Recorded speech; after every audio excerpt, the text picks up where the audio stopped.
Whenever you guys are ready. Sure. Thanks, Madison. Yeah. Well, I'm going to pretend there's somebody online that doesn't know who we are. So there's some people coming in. All right. So we'll get started. So I'm Michelle Bandla. I'm the Assistant Vice President for Academic Support.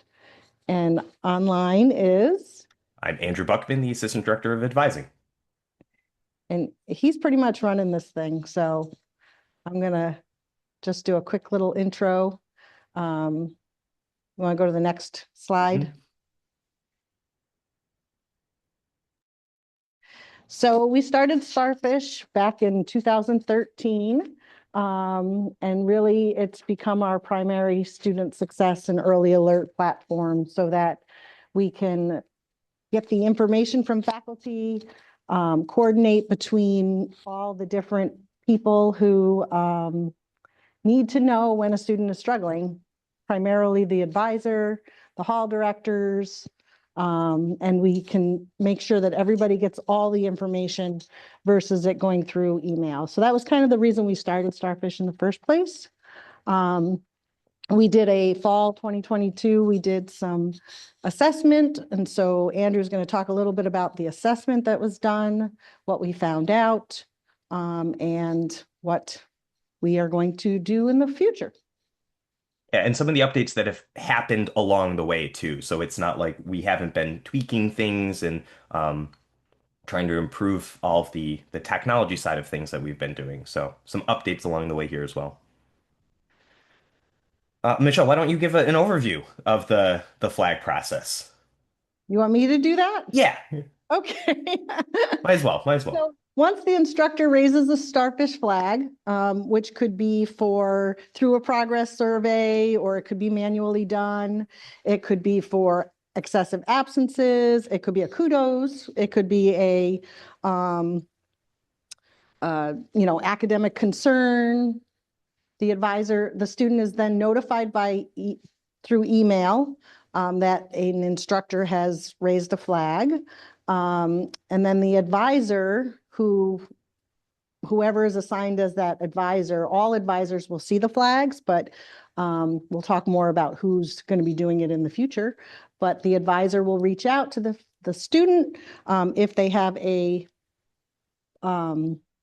if they're able to interact with the student and do an intervention and have the student talk to them and tell them what's going on, they clear the flag positively, which basically means we've had a conversation. It doesn't mean they fixed the problem, but it means that there's been a conversation and that something has been done or talked to. Or if there's no response and they can't connect with the student, they will negatively clear the flag. Which basically means we've gotten no response, I haven't been able to connect. And then the student is, the ACT team is, which is the academic care team, which we're also going to talk about in the future, is alerted for a negative clear so that we have a second layer of intervention possibility. And that middle piece is to close the loop, right? We want to let instructors know as advisors what those conversations were. Were we able to get connected with the student about whatever academic situation got them to have that flag raised? So we want to make sure that our professional advisors are clear, or closing that loop to inform instructors about what's happening. I guess I'll talk about the key performance data and outcomes. So back in fall of 22, we worked with IRA to assess what the academic outcomes were for students when they had those positive versus negative closed flags.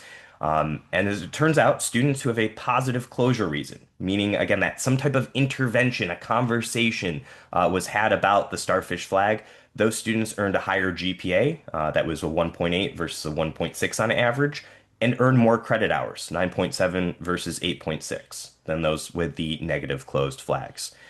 This also had an impact on retention and academic probation. So those with positive closure reasons were less likely to end up on academic probation. And so in that fall 2022 to spring 2023, a student with a single flag, if it was a positive closure, only 45% of those students ended up on academic probation, versus when the flag was negatively cleared, that resulted in 58% of those students ending on academic probation. And that was true at all levels. So whether it was two flags, three flags, and we saw that number significantly change. In fact, I think it was at two or three flags, Michelle, when we looked at this, it was almost to like 80% of those students ended up on academic probation. So these numbers scale. But even just one flag made a difference, whether that was positively or negatively cleared.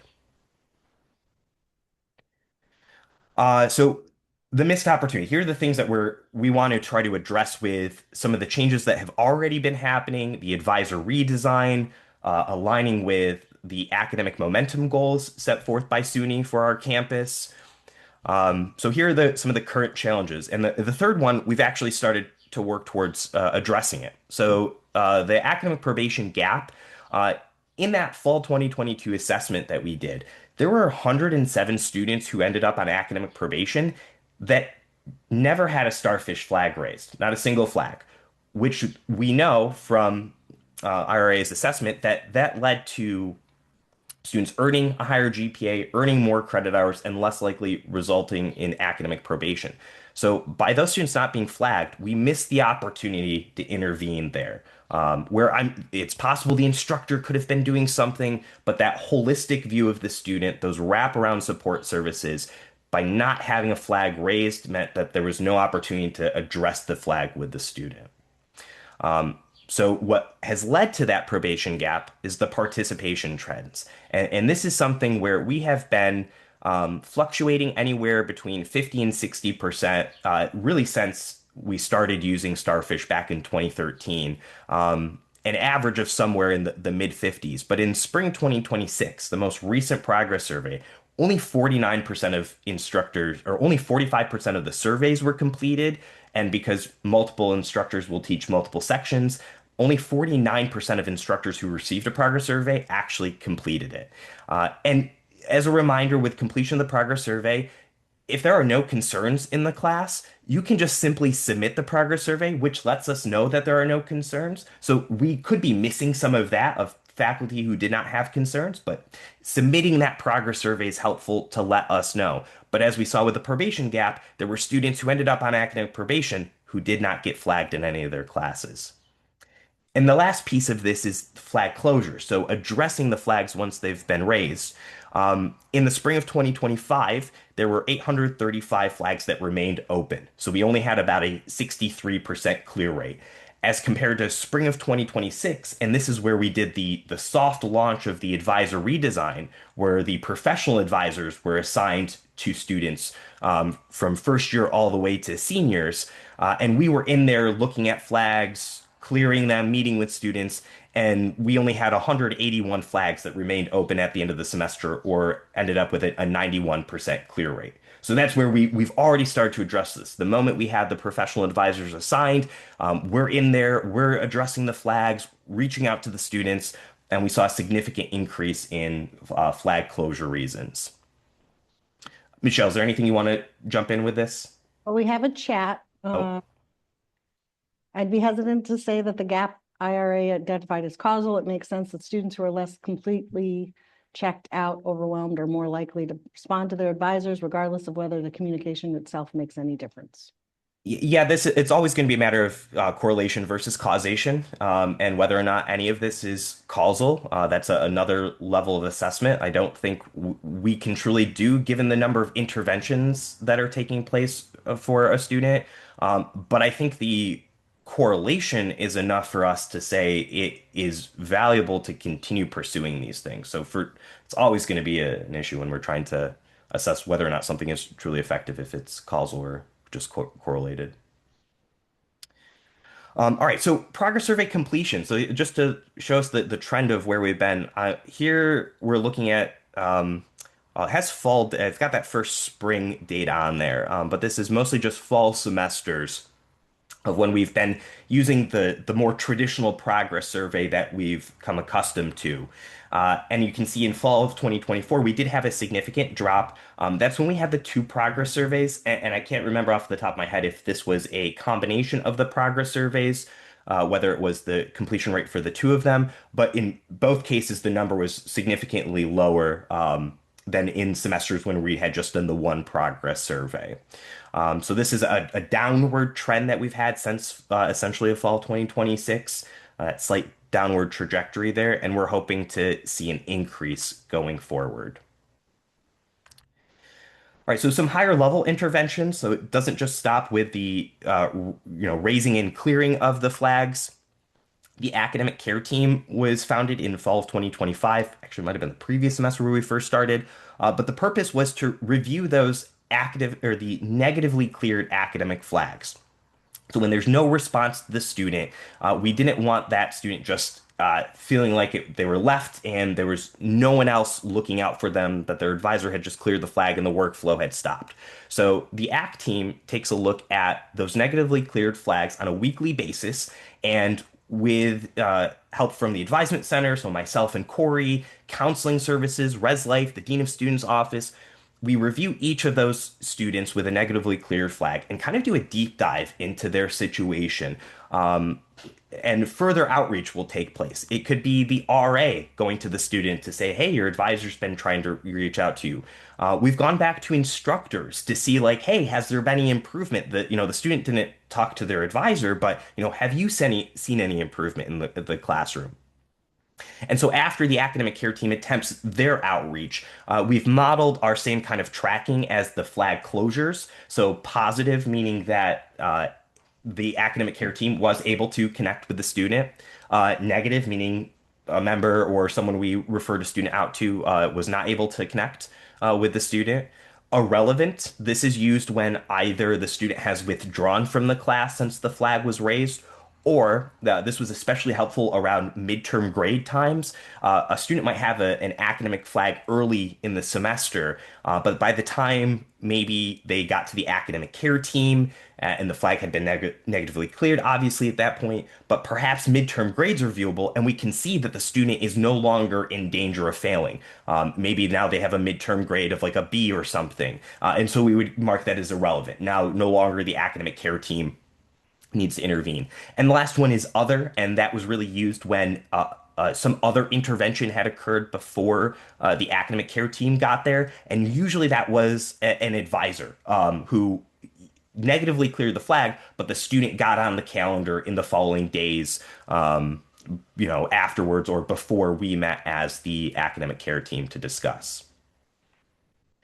So from the academic care team and our outreach, students with that positive ACT note ended up in good standing, 60%, versus students with a negative ACT note, 40%. More students completed the fall 2025 semester with a positive ACT note, returned, so that retention piece coming back, versus the negative ACT note. You can see 80 versus 75% there. Students with a positive ACT note who completed fall 2025 semester earned an average of 11.9 credit hours, compared to those with a negative who only earned 10 credit hours. And students with a positive ACT note who completed the fall 2025 semester earned an average GPA of a 2.3 compared to those with a negative of a 1.9. And kind of going back a little bit, the formation of the academic care team was really to bridge that gap between students who did have that intervention, meaning the advisor addressed the flag. We wanted to move the needle more towards that direction. So you can see it's kind of comparable in that sense. Students who had the positive ACT team intervention are more like the population of students who had that positive Starfish flag closure. Michelle, is there anything you want to chime in with here? Nope, you got it. Perfect. All right, so addressing the faculty voice, because faculty are obviously a big part of this, the initiators for the flag raising process here. So in spring of 2025, we submitted a questionnaire out to faculty and staff, anyone who was essentially an instructor. So a Qualtrics survey was created and deployed to get feedback on the progress survey and essentially why instructors were not completing it. So 499 faculty were surveyed, only 98 responded, but from those responses, the top 5 reasons to the questions of why they did not respond to the progress survey were as follows. So the number one reason were there are too many surveys at the start of the semester. We did this after having the two progress surveys used, one for the first year students and then one for our general population of students. So we hear you. That was probably too much. And we've known this to be true in the past. Maybe Michelle, you can comment on the when we used to do two progress surveys, I think before fall of 2016. Yeah, we started with two progress surveys because that was what Starfish sort of recommended in the beginning. But we found quickly that faculty were only filling out one survey anyway. So we decided to increase the timeline for the amount of time that it was open and only send out one survey. So faculty could kind of choose, did they want to do it right away if they had concerns, or did they want to wait a little while? So there's pros and cons to both of those. So I think, but I think we finally decided just to go to one survey, seemed to be doing a little better. I can't remember why we decided to go for two surveys. I think it was the ACT team trying to increase the number of flags so that people could have multiple opportunities to fill it out. And that first survey was only for the first year students. So it Right. was a little bit earlier in the semester than the traditional progress survey had been going out. So it was another attempt to get that earlier feedback to truly, maximize the early alert and early alerts.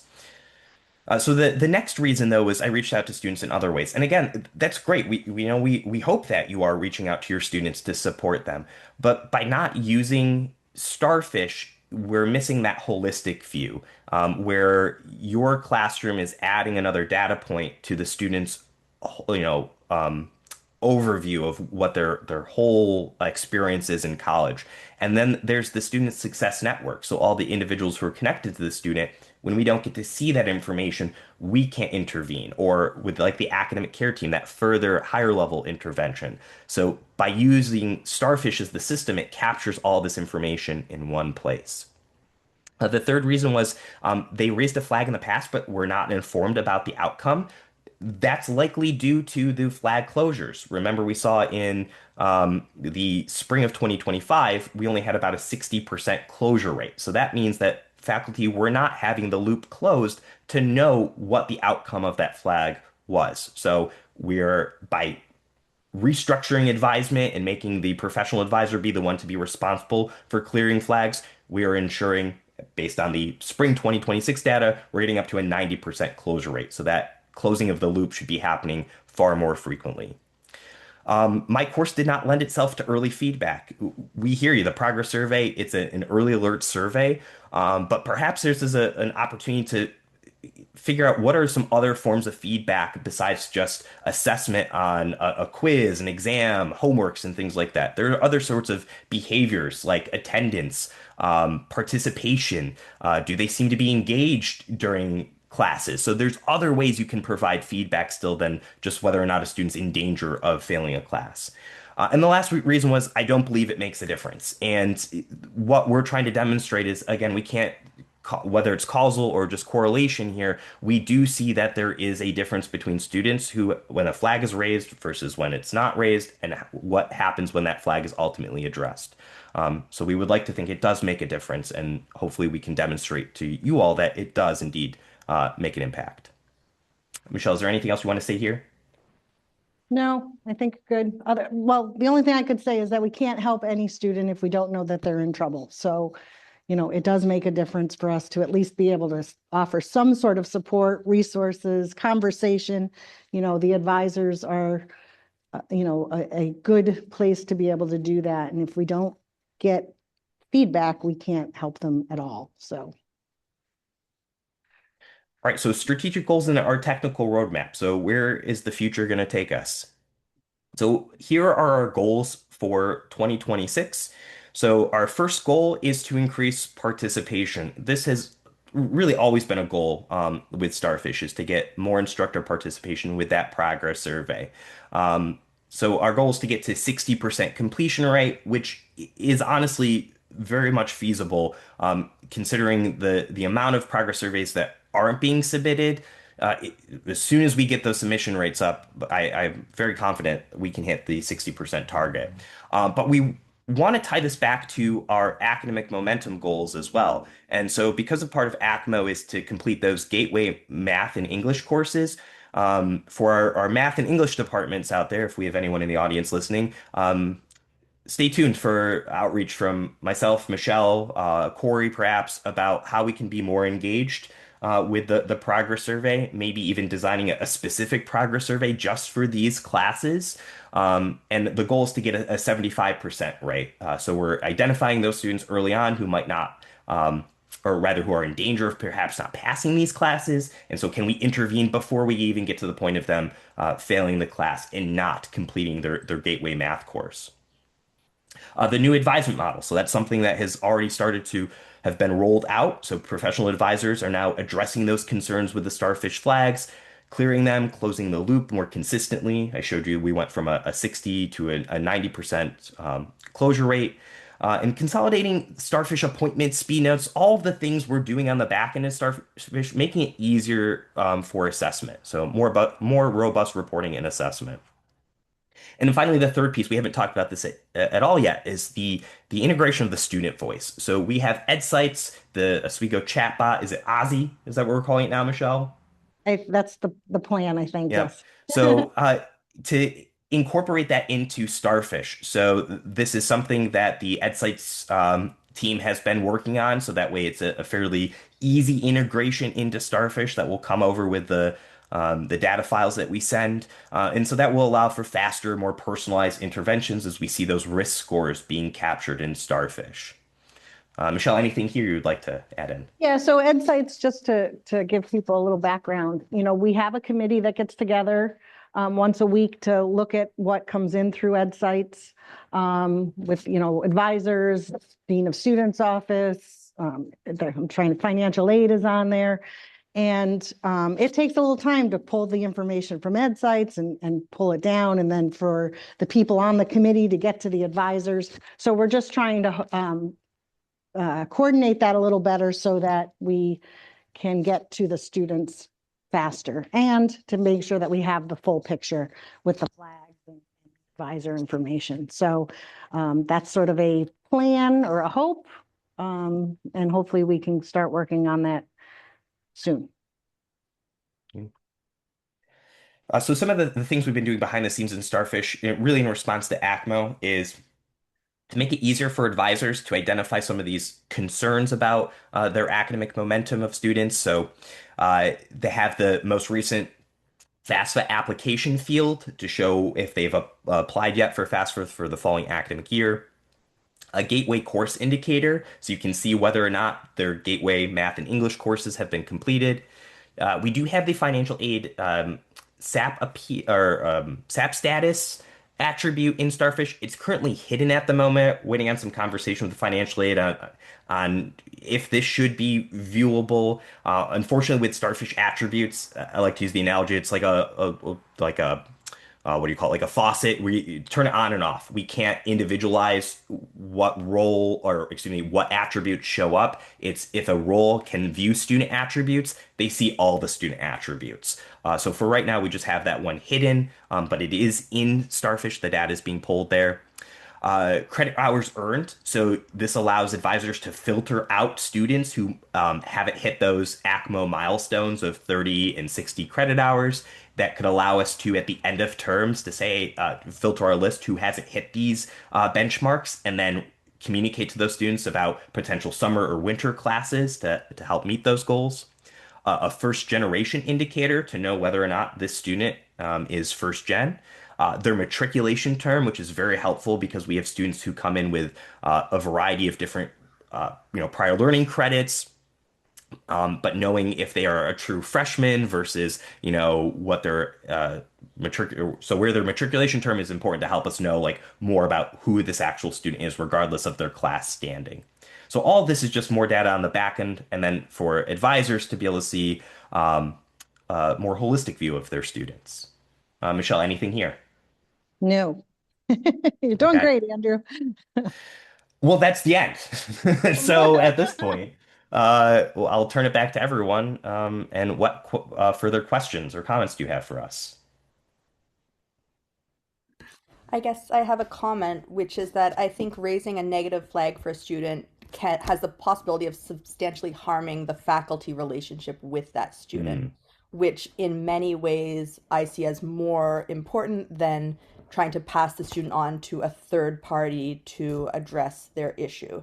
And so a lot of this seems like it's about getting the faculty member out of the issue and moving it on to someone else. And so, what are you doing to actually foster the faculty student relationship, and where does that fit into this whole issue of student success? Sure. Um, Michelle? yeah, so we don't raise a negative flag. We raise a flag saying that the faculty has a concern. So it's written very, it's like we want to help you. The faculty is concerned. You're not, and then the faculty gets to write in there what they want to say, and they can say, I'm concerned about not having their, you know, attendance or their assignments, and the student should know that you have that concern, right? So you're just letting the advisor know so that if other faculty have that concern, we have the full picture. And I think it's most important that we get that student support overall rather than just leaving it on the instructor to do. So it's an important piece that, when an instructor doesn't tell us that the student has an issue, we can't support them and we can't help them. So it's written very positively. It's not like your instructor said you're terrible and they hate you. Like, it's very positive. It's very like your instructor's concerned. They're worried about your attendance. So Andrew, you can add to that if you want, but Yeah. The email that the students receive when the flag gets raised has all that kind of positive language surrounding that we're here to support students. It includes links to counseling services, tutoring services. So it's definitely not geared or set up in a way that's trying to make it a negative experience between the instructor and the student. But there's definitely, I would say, a missed opportunity. Here's a fourth one, if you will, about teaching students the purpose of Starfish. So that is something I think will happen naturally with the advisor redesign, where we want to normalize Starfish and that it is not a negative thing for students. So in our orientation meetings this summer, as we're meeting with the incoming students, talking about Starfish, its purpose, why we use it, what happens when a flag gets raised, what we will do as advisors of reaching out to support them, to get them connected with resources to ensure that they can pass those classes. So I think it's our framing of how we use Starfish and that normalizing the fact that like it's okay to make mistakes and to run into issues and have difficulties in college. And that's where we're here to help. So it's not well, yes, it's not a good thing to receive a Starfish flag, but we don't want students to feel bad about that. And that's where the language of those emails that they receive, plus the communication from their advisor, to again normalize that experience and know that there's support out there to help them. And so, do you have data about student perception of the flags? Because you've said a lot about how they don't see it as negatively, it's intended to be very nice. But what does the student actually think when they receive a flag saying, this student has been away, or, this student is not attending class, this student is failing the course? And how does that compare versus if the student received a personal email from a faculty member who knows them saying, I see you've been struggling, I'm here to help? Like, have you looked at that from a data perspective? I don't believe so, not at least in my tenure of being the Starfish app admin, but I don't know if early on, Michelle, if that was something you looked at. yeah, we had student surveys over the years as well. My favorite story is John Kane talking about being in Subway and having the students coming up to him in the first semester and being like, thank you so much for letting me know. I'm going to have that assignment to you soon. Like, he was like, I was surprised. I got like 3 students on the same day that came up to me. And he said they never would have responded to him if the flag wasn't raised. So um, I think the students, you know, the advisors would know when they're talking to them whether or not that's maybe Grace is in the room from Dean of Students, when she's talking to students that have had a negative flag closure, meaning that not that the flag was negative, but that the student didn't respond, what kind of responses are they getting? Hold on, let me bring you a microphone. So I think it's a really important point that you brought up, Zoe. And maybe it's something we could add in the future. When we do interventions, a lot of times the students are connecting with us in the Dean of Students office, and they're not connecting with faculty because, to be honest, there's a lot of avoidance. Students know that they're in trouble. They don't feel good. They know that they've missed too many classes. They're completely embarrassed. That's what they tell us. And they'd rather talk to a third party than directly to their faculty because of that power dynamic and many other things happening. So I think in our case, and granted, I have just as many negatives as I do positives, but I'm grateful for the positive clears. What I'm hearing from students is that, they wanted to talk to somebody, but they didn't know if their faculty was the right person, and they felt bad about going to their faculty directly because they felt so far down and unable to get out of the hole. So that's just some of the anecdotal things I hear every semester. But it's a great point. Thank you for that. And I should say I'm not opposed to raising flags in general, but I typically will raise a flag only if my own outreach has failed. But if I reached out to the student and they come and talk to me and we've had a productive conversation, the lines of communication are open, then I don't see that as a case to move this student to someone else. Whereas if they're not responding to me, they've been away from class for a week and they're not answering my emails, then I would put in a flag. But I see it more as a case by case thing. And I do tend to do it more individually rather than by the survey. Like we just had a test, who failed this test, who I need to reach out to or flag, not, oh, here's the date that we do flags. I didn't hear all of that because it was hard to hear you, Zoe, but one of the things you could do is just put a note in Starfish that the advisor can see that you have a concern about this student, but you've met with them. And that way, if another flag is raised, then from a different instructor, at least we have the full picture. So a flag would be better because then it goes to a different notification. But if there's something after the fact, then at least, if Andrew is in there and the student's gotten flags from other areas and he's reaching out to a student, he can say, well, I see that there's a note in here that your instructor also, talked to you a little bit. So, what's going on. And to tie it back to, because Scott put in the chat here that faculty can raise and clear the flag too. So, or because they're raising the flag, you can also clear the flag. So if you know your students in some cases maybe even better than the advisor because maybe you've had multiple classes with them, you've got that rapport built, so you have the ability to also clear the flag and address. But what that does is it adds to the bigger picture, so we see what's happening. And in faculty, you do a great job within your own classrooms, but we have to remember that there's other things happening outside of just that class. And if the student is struggling in multiple places and maybe they're not comfortable going to that particular instructor, but there is someone, as Grace mentioned, that third party that they feel more comfortable talking to, if we don't have it in this system, quote unquote, we're never going to get the student to that third party. And I think the other piece too is not to say that like the workflow is set up. Like if I go all the way back to uh, the workflow screen, this is just to capture, I think, students. I'm visualizing as they're like preventing them from falling through the cracks. And so nowhere does it say here that like now it's no longer the instructor's responsibility or to be involved with the student. We're just making sure that along the way here that we're trying to capture a student at every point. So you're doing things in the classroom, but there's a concern, so you raise that flag. Ideally, the student's going to your office hours to address whatever that concern is, but maybe they didn't. And so now the advisor is reaching out to say, "Hey, it looks like you're struggling in this class. How can I help you?"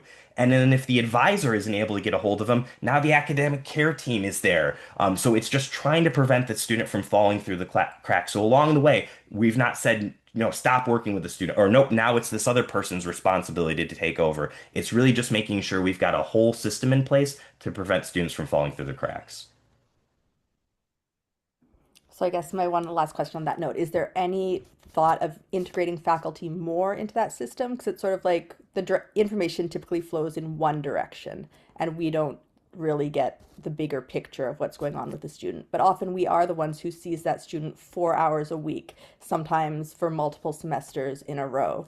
And I just wonder why faculty are sort of not included at all in the bigger picture process. It's a good question. Michelle? So when we implemented Starfish, we didn't want to add extra to the faculty because that is something that people often discuss that, so we wanted to make it easy, a progress survey, give it to us. And also there was a concern that if an instructor in one course could see that the student had a lot of flags in other courses, that they might be a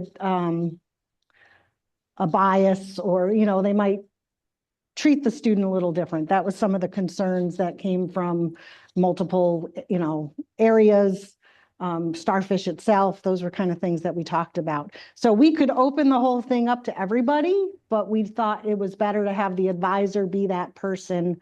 We used to call it the triad of care. It was like, trying to get the instructors, the advisors, and the hall directors all on the same page so that they had that information. But we didn't want to add more to do to instructors and faculty.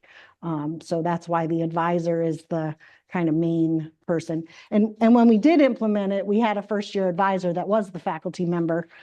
So we did have a faculty member that was seeing the whole picture. But since we don't do advisement quite that way, the professional advisor really is that key point person. Well, and to go back to what the faculty responded when we asked them, well, why aren't you doing the progress survey? The first thing is there are too many surveys at the start of the semester. So it sounds like faculty have enough going on. And so if there's any help we can provide to faculty by, like, yes, you're working with your students, you're supporting them, but now there's an entire team behind that student to help you assist them, to get them connected to resources that will help them do better in your class. So I feel like while the workflow is in one direction, that's just to make sure, again, so students don't fall through the cracks, but it is a holistic wraparound services. We are all involved with the student at all points in time.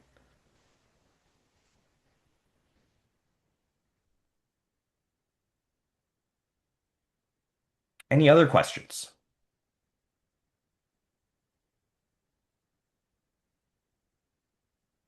Right. I have another completely unrelated question. I Keep didn't want going, to Zoe. take Love it. too much of your time, but I'm wondering about the impact that the attendance flags make when it comes to a plan review, whether the student gets disqualified or continues on academic probation. So if an attendance flag is raised, sometimes I see one that gets closed very quickly, even if the attendance hasn't improved. And sometimes I see one that just sits there. And does that impact meaningfully the outcome for the student, whether the advisor closes the flag quickly, even with no change, versus leaves the flag sitting there? Yeah, this is specifically for students who are on academic probation. One of the requirements is no excessive absence flags, which can lead to the student being off plan. Um, it's a conversation between advisor and student about how that is going to be addressed. My personal take, and this is where academic freedom and advising a student, I like to have a conversation with the student about the excessive absence before I'm going to mark them off plan, because we don't have any sort of consistency on the faculty side to identify, well, what is excessive? One instructor's excessive absences could be far different than another. I've seen it, just an anecdotal example, a student who had pretty decent attendance throughout the entire semester, but checked out the very last week, kind of was overwhelmed by things, missed the last week of classes. Instructor raised that excessive absence flag literally on the last day of classes, and that student was not marked off plan. We talked about it. There were that one excessive absence flag was not the reason why the student was going to have the unsuccessful semester. There were lots of other factors behind it. But we do know that excessive absences are strongly correlated with students' success outcomes. So if you have that excessive absence flag, regardless of how it might affect your standing based on being AP and part of the success plan, it's more likely to affect your GPA, the number of credit hours you earn, which would lead to academic dismissal, not just whether or not they completed that item on their success plan. And just a reminder that closing a flag does not mean that the issue has been fixed. So, Mhm.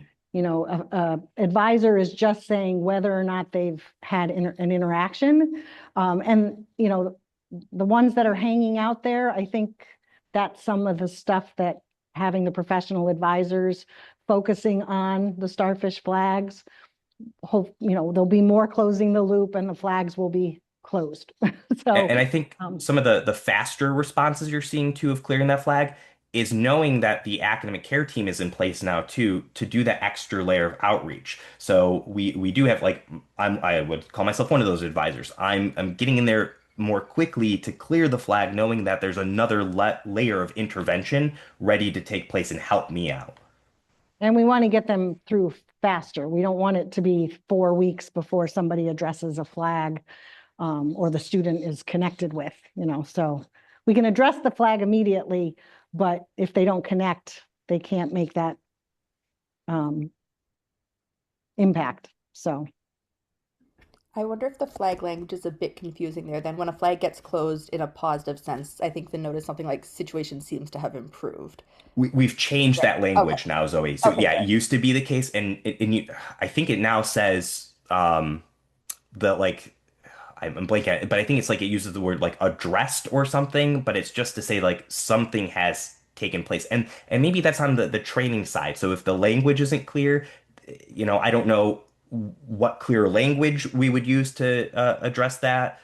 So it is, but we can train faculty understand when the flag is quote unquote positively cleared, this is what that ultimately means, that there's been more than just like, oh, yep, I met with the student, but like a conversation was had, maybe a plan was put in place. And that's why we want to make sure they're putting those notes in the close the loop to let us know or let you know as the instructor what has happened. And so how long would you want us to wait before re-raising a flag? Let's say they met with their advisor about this attendance flag, then they missed another 4 classes, another 8 classes. At what point would I raise the flag again?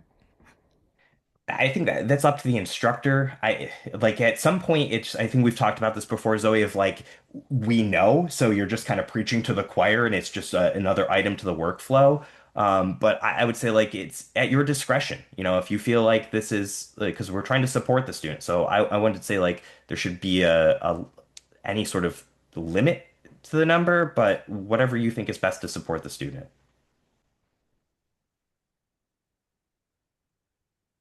oh, say that, hold on.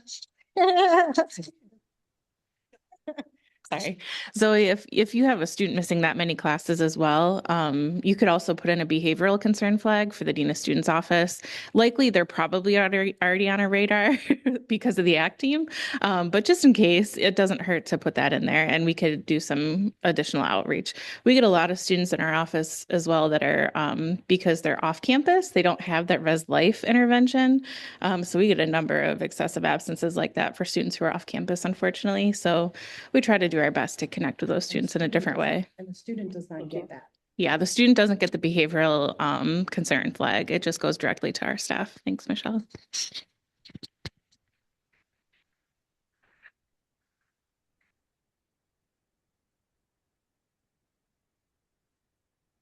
Any other questions?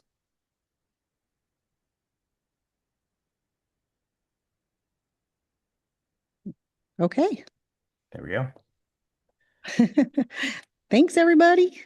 Thank you. Yep, and please, if you ever have further questions, feedback, want to be involved, don't hesitate to reach out. And Zoe, I'm sure we will be in touch very soon here as part of the math department.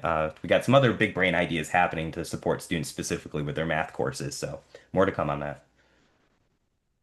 Thank you, everybody.